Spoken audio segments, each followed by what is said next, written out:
오늘은 로마서 강의 12번째, 홍해도와 특세로는 14번째 시간을 같이 가지려고 합니다. 오늘 제목을 이신칭의와 아담 이렇게 정했습니다. 이신칭의라고 하는 말이 상당히 어려운 말인데요. 그래서 한자를 써놨습니다. 믿음으로써, 믿음으로 칭의, 의롭다, 칭함 받는다 라고 하는 로마서 전체의 주제를 이 한자 하나로 사자성어로 딱 써놨습니다. 이 한자의 장점에 그런 것들이 있는 거죠. 다시 합시다. 믿음으로 의롭다 하심을 받는다. 믿음으로 의롭다, 칭함 받는다. 그런 이야기를 지난 시간까지 쭉 했습니다. 그래서 로마서 5장 1절에 보면 그러므로 우리가 믿음으로 의롭다 하심을 받았으니 하나님과 화평을 누리자, 또 즐거워하자, 이렇게 말씀하면서 일단락을 졌습니다. 그리고 나서 그 이신칭의에 대해서 좀 더 이제 다른 각도로 또 접근하는 겁니다. 사도 바울이 성령의 감동하심으로 상당히 아주 다각도로 철저하게 이 부분을 설명해 나가는데요. 아담과 비교하면서 설명을 합니다. 그래서 12절, 13절 말씀 보면 아주 중요한 내용이 나오는데 읽어보겠습니다. 12절, 13절 시작. 그러므로 한 사람으로 말미암아 죄가 세상에 들어오고 죄로 말미암아 사망이 들어왔나니 이와 같이 모든 사람이 죄를 지었으므로 사망이 모든 사람에게 이르렀느니라. 죄가 율법이 있기 전에도 세상에 있었으나 율법이 없었을 때에는 죄를 죄로 여기지 아니하였느니라. 아멘. 이 말씀을 여러분들이 잘 좀 이해를 해야 되는데요. 아담은 누구죠? 하나님께서 창조하신 최초의 인류입니다. 하나님께서 흙으로 사람을 빚으시고 그 코에 생기를 불어넣으시니까 사람이 생령이 된지라. 다른 동물들이나 식물들이나 뭐 짐승들은 영적인 존재가 아니죠. 그런데 사람은 하나님께서 그 코에 영을 불어넣으셔서 영적인 존재가 됐다. 에덴 동산으로 이끌어 가시고 하나님께서 모든 것은 다 먹어도 좋고 다스리라, 이 모든 것들을 다스리라. 그렇지만 선악과는 먹지 말아라. 동산 중앙에 선악과가 있고 생명나무가 있는데 생명나무 오케이 괜찮다. 선악과는 먹지 말아라. 이걸 통해서 하나님과 사람 사이에 분명한 기준과 한계를 정해 놓으시고 사람이 하나님을 섬기며 순종하며 살도록 하나님께서 그렇게 작정하셨습니다. 그런데 이제 죄를 범하지요. 죄라고 하는 게 다른 게 아니고 하나님의 명령을 어긴 겁니다.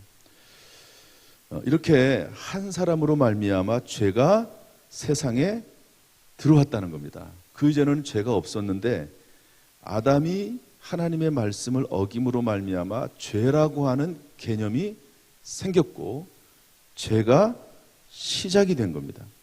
무슨 뭐 선악과 사과 하나 따먹은 것 같은데 그게 무슨 큰 죄가 되나? 그 정도 가지고 하나님께서 그렇게 크게 생각하시나? 그렇지 않습니다. 엄청난 일이 일어난 겁니다. 그것은 뭐냐면 사탄 마귀에게 문을 열어놓은 겁니다. 죄라고 하는 문을 열어놓은 거죠. 여태까지는 문이 열려있지 않았어요. 그런데 문이 열려진 것이죠. 적군과 한참 대치를 하고 싸우고 있는데 안에서 성문을 열어놓으면 어떻게 됩니까? 성문을 통해서 적군이 들어와서 아군을 다 죽이는 것 아닙니까? 그런 것처럼 아담 한 사람의 죄, 사과 하나 따먹은 게 아니고 죄의 문을 열어놨다는 거죠. 여러분 방사능이 유출이 되면 그 한 사람의 실수로 인해서 다 죽습니다. 상수도에다가 독약을 뿌리면은요, 한 사람의 독약을 뿌렸지만 그걸 먹는 사람은 다 죽는 겁니다. 아담 한 사람의 범죄가 그렇다는 거죠. 우리나라에 어떤 사람이 일본과 조약을 맺었습니다. 나라를 팔아 넘긴 거죠. 몇몇 사람이 한 건데 뭐 안 그렇죠. 그 사람 한 사람의 계약, 몇몇 사람의 계약으로 나라가 넘어가게 되는 것입니다. 그래서 아담은 죄의 문을 열어놨고요. 그 죄로 말미암아 사망이 들어왔습니다. 죄의 결과는 사망이거든요. 원래 에덴 동산에는 사망이 없었습니다.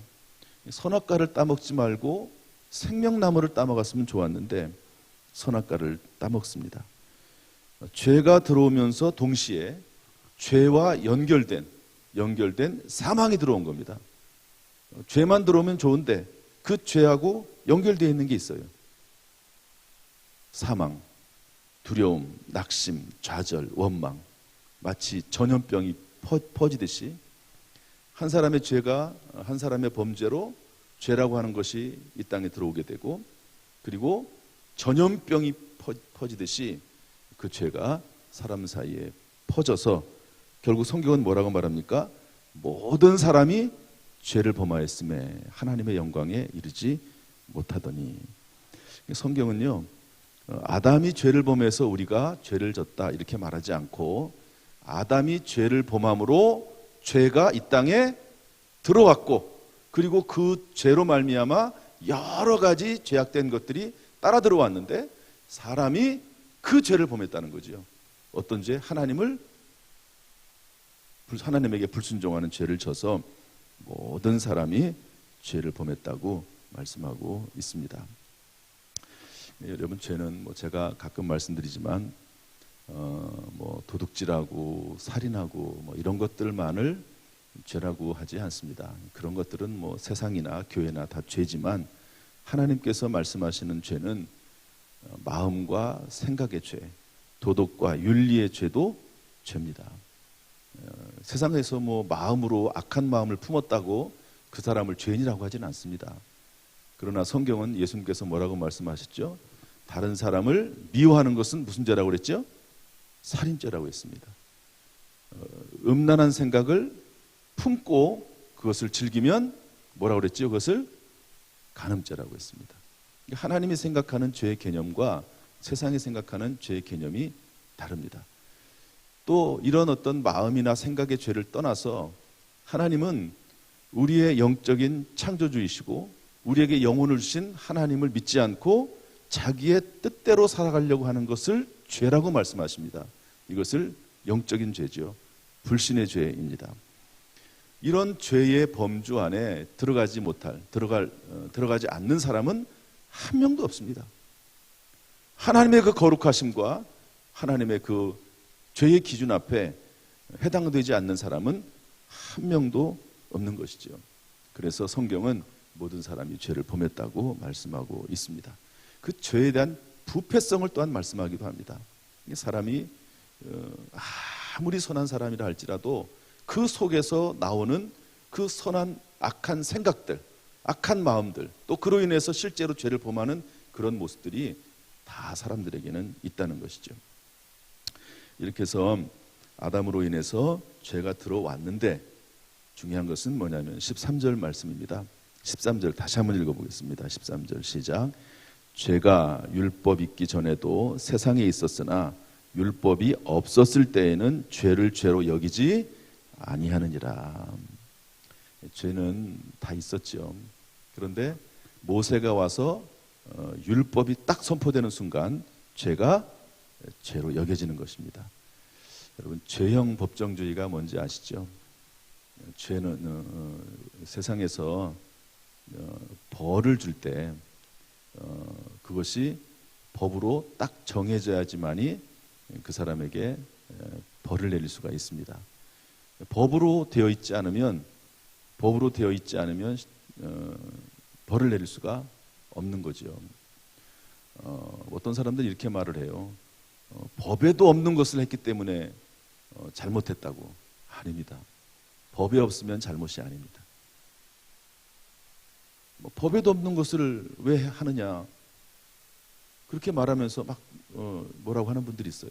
법이 없는 것은 죄가 아닙니다. 그래서 국회에서 수많은 법들을 만들어내는 겁니다. 법이 없으면 저게 분명히 나쁜 짓인 것은 맞는데 처벌할 법이 없는 거예요. 처벌할 법이. 그 처벌을 못합니다. 그래서 계속해서 국회에서 연구하고 또 회의하고 이러면서 법을 만들어내고 그렇게 이제 하게 되는데, 이게 법이 많을수록 사실 복잡해지고 또 법이 많을수록 죄가 많아지는 겁니다. 죄가 계속해서 이 법이 만들어지면 만들어질수록 죄가 만들어지는 것이고 죄에 대한 형벌이 만들어지게 되는 것이죠. 그래서 율법이 생김으로 말미암아 하나님의 법이 딱 선포되는 순간 그때부터 죄가 죄로 여겨지게 되는 것이죠.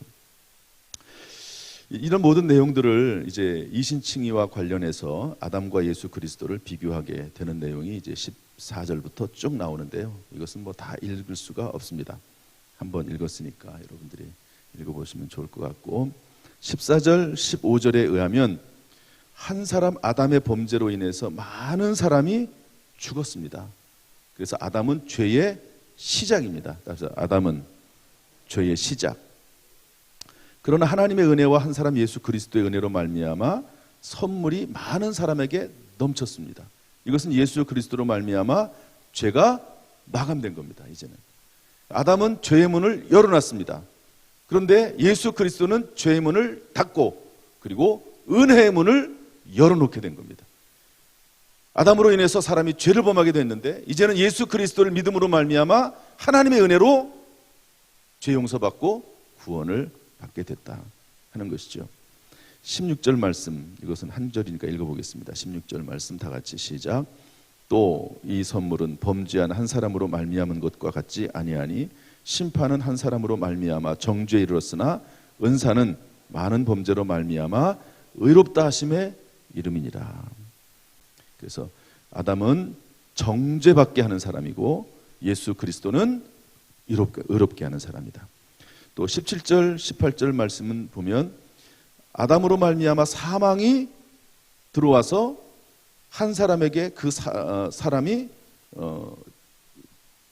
죄를 범하게 되고 그 범죄로 인해서 많은 사람이 정죄에 이르게 됩니다. 그래서 아담은 죽이는 사람이요, 또 예수 그리스도는 은혜로 충만해서 은혜가 왕노릇하기 때문에 살리는 사람이다. 또 19절에 보면은요, 아담은 하나님의 말씀에 불순종해서 선악과를 따먹었죠. 그래서 아담은 불순종하는 사람이요, 또 예수 그리스도는 여러분 십자가를 예수님께서는 결국 순종하시잖아요. 겟세마네 동산에서 할 수 있거든 이 잔을 내게서 물리쳐달라고 말씀하지만 그러나 내 뜻대로 마옵시고 하나님 아버지의 뜻대로 되기를 원하나이다. 그래서 순종하는 사람입니다. 21절, 22절 율법이 들어온 것은 범죄를 더하게 하려 함이므로 죄를 더하게 하는 것이고 예수 그리스도는 은혜를 더하게 하는 사람이 되는 것이죠. 오늘 이 말씀을 중에서 특별히 우리가 꼭 기억해야 될 말씀이 20절 말씀입니다. 우리 다 같이 20절 말씀을 좀 읽어보겠습니다. 시작. 율법이 들어온 것은 범죄를 더하게 하려 함이라. 그러나 죄가 더한 곳에 은혜가 더욱 넘쳤나니. 따라합시다. 죄가 더한 곳에 은혜가 넘쳤나니. 그렇죠. 자기가 죄인이 아니라고 생각할수록 은혜는 별로 필요가 없습니다. 베드로가 예수님을 부인하고 3번 부인하고 세 번째는 저주까지 했습니다. 그러니까 얼마나 예수님에게 미안합니까? 죄가 더한 곳에 은혜가 넘치죠. 그런데 예수님을 저주까지 하면서 부인했는데도 불구하고 예수님이 용서해 주시고 내 양을 먹이라, 내 양을 치라 그러니까 얼마나 감격합니까? 죄가 넘친 곳에 은혜가 넘치죠. 그래서 아주 흉악한 죄를 범한 그런 사람들이 예수를 믿으면 또 아주 더 강력하게 예수를 믿는 경우도 많습니다. 사도 바울 같은 경우도 예수 믿는 사람들을 잡아 죽이던 사람 아닙니까? 그런데 예수님께서 다메섹 길 위에서 나타나셔서 말씀해 주시니까 얼마나 감사감격합니까? 그런 것처럼 죄가 더한 곳에 은혜도 더한다. 여러분, 도마는 예수 그리스도를 내가 만져보지 않고는, 제자들이 다 말을 해도 믿지를 않습니다. 내가 직접 예수님을 눈으로 보고 만져보지 않고는 믿지 못하겠다. 그런데 예수님이 나타나셔서 만져봐라. 그러니까 도마가 나의 주 나의 하나님 고백하고, 이제 성경에는 그런 말이 없지만 외경에는 도마 행전이라는 게 있습니다. 도마가 멀리 인도에까지 가서 복음을 전했다. 이제 그렇게 전해 내려져 옵니다. 그러니까 은혜가 너무 크게 느껴지니까 자기의 모든 것을 들여서 전도하고 선교하게 되는 거죠. 나 같은 죄인 살리신, 이런 찬송을 불렀던 노예 상인이었던 존 뉴턴이라는 분, 노예를 잡아다가 팔아넘기고, 또 어떤 경우에는 배에서 죽이기도 하고, 이런 정말 흉악한 일이죠. 사람을 팔아넘기는 일, 얼마나 악한 일입니까? 그런데 이런 사람이 예수를 믿게 되니까 평생 그 죄를 회개하면서, 평생 하나님 앞에 감사하면서 하나님 앞에 열심을 내는 것을 볼 수가 있습니다. 죄가 더한 곳에 은혜가 더한 것이죠. 여러분, 저나 여러분이나 본인이 스스로 나는 죄가 없는 것처럼 그렇게 생각하면 하나님의 은혜가 별로 의미가 없습니다. 그런데 정말 내가 하나님 뜻대로 살려고 하는데도 불구하고 안 되는 것이 얼마나 많습니까? 이제 사도 바울 같은 사람도 그게 안 되는 거예요. 정말 하나님 말씀대로 살고 싶은데, 그렇게 열심히 전도하고 선교하고 기적도 일어나는데 사도 바울에게 있는 고민이 있습니다. 그러니까 그 내면의 어떤 죄악이겠죠. 오라 나는 곤고한 사람이로다. 이 사망의 몸에서 누가 나를 건져내랴. 그러면서 막 절규를 합니다. 절규를 해요. 그럼에도 불구하고 오히려 더 하나님 앞에 더 가까이 갈 수 있는 하나님의 은혜를 더 생각하게 되는 것이죠. 여러분, 비록 우리가 죄악 가운데 용서받고 그 이후에도 죄를 범하긴 하지만, 여러분, 예수 그리스도의 은혜는 변함없고 예수 그리스도께 가까이 나아가서 우리의 죄를 용서받을 수 있고, 언제든지 예수님께서 예수 그리스도의 십자가의 보혈로 우리의 죄를 씻어주시는 줄로 믿습니다. 계속해서 혹시 죄를 진다 할지라도, 또 큰 죄가 있다 할지라도 예수님에게 오히려 더 가까이 나아가고 매일매일 나아가고 예수님 안에서 죄 씻음 받고 새롭게 시작하는 복된 삶이 되기를 주님의 이름으로 축복합니다. 또한 본인이 죄인이라고 하는 사실을 깨닫고 용서받은 죄인이라는 사실을 깨닫고 다른 사람들에게도 너그럽게 대할 수 있는 그런 은혜와 사랑의 마음이 충만하기를 주님의 이름으로 축복합니다. 기도하겠습니다. 하나님 아버지, 아담으로 인하여 죄가 들어오고 정죄받고 죽음에 처하게 됐지만 예수 그리스도로 말미암아 죄가 끝나고 의롭게 되고 살아나게 하시고 은혜가 더해짐을 감사를 드립니다. 여전히 부족하고 연약하지만 예수 그리스도의 십자가의 보혈을 의지하고 오늘도 담대히 감사함으로 살아나갈 수 있도록 인도하여 주옵소서. 이 새벽에 우리를 불러주신 하나님을 찬송하고 경배합니다. 우리 모든 성도들 평생 성령 안에서 지혜와 능력과 강건함으로 함께하여 주옵소서. 예수님의 이름으로 축복하며 기도하옵나이다. 아멘.